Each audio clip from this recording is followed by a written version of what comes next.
Who is this new Shane Bieber? We'll break it down next on Fantasy Baseball Today in 5.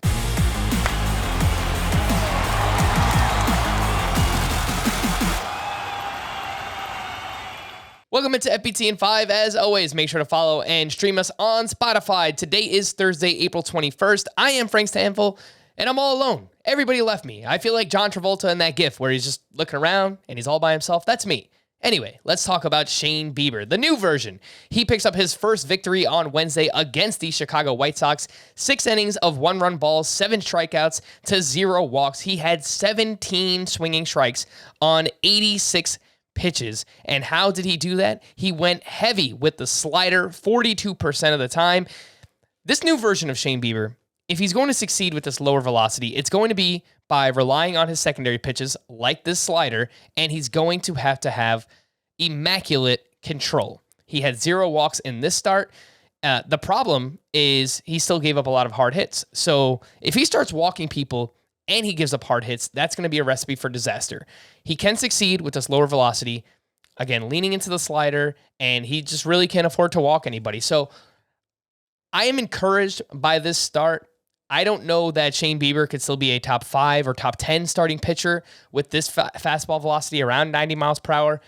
Can he still be a top 15, top 20 starting pitcher? Still be very good and valuable for fantasy purposes? I think so. Do I look to sell after the start? Yeah, I think if you can get fair value, I'm not just selling for the sake of selling him. If you can get a top 30 or maybe even a top 40 player in return, it's something I might look to do, but he can succeed with this lower velocity, and he kind of laid out the blueprint for how he will do that on Wednesday afternoon. How about if you need an outfielder? We've got some ads for you. Jurickson Profar was great again on Wednesday. He went 2 for 4 with a sock and a shoe. That's a home run and a steal in the same game. His 4th home run of the season, his first steal of the season.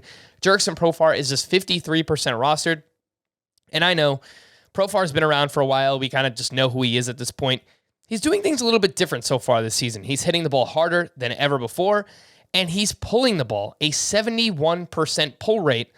This is interesting because we've seen other hitters who aren't necessarily power hitters succeed by pulling the ball more than ever before. Last year it was Jorge Polanco. In years past, it's been Jose Altuve, Alex Bregman.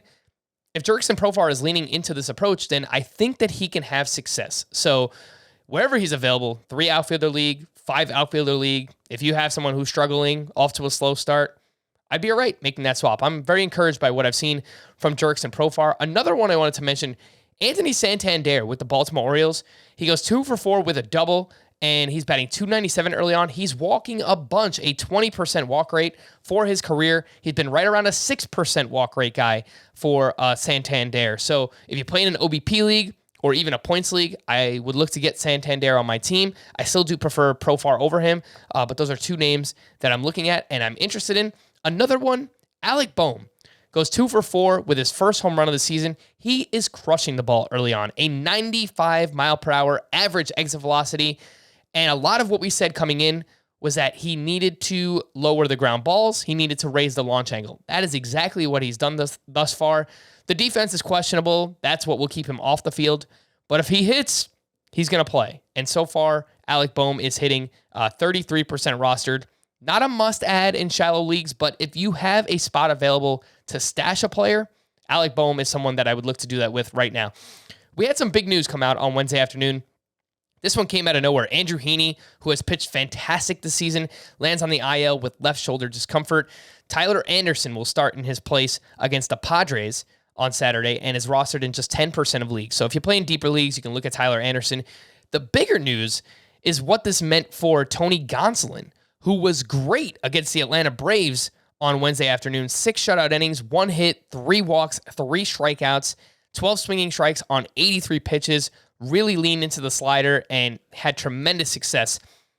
The bigger news here is that they couldn't go with their tandem starter strategy with 4 innings of Gonsolin, 4 innings of Tyler Anderson, because they now need Tyler Anderson to start in Tony Gonsolin's place. So as long as Gonsolin is out, I'm not sure how long it's going to be. As long as Heaney is out, I think that we're going to see them rely on Gonsolin and let him go deep into his starts. And if they do that, then these might be the results that we're going to get from him. So lots of upside with Gonsolin. I know he's someone that Scott liked quite a bit coming into the season. They finally let him go, and he looked really good in doing so. Gonsolin is 69% rostered. Nice. So if you can go and pick him up in shallower leagues, or if you held on to him, I think that you should feel very, very good about Tony Gonsolin after the start. For more extensive fantasy baseball coverage, listen to the Fantasy Baseball Today podcast on Spotify, Apple Podcasts, Stitcher, your smart speakers, or anywhere else podcasts are found. And thanks for listening to Fantasy Baseball Today in 5. We'll be back again tomorrow morning. Bye-bye.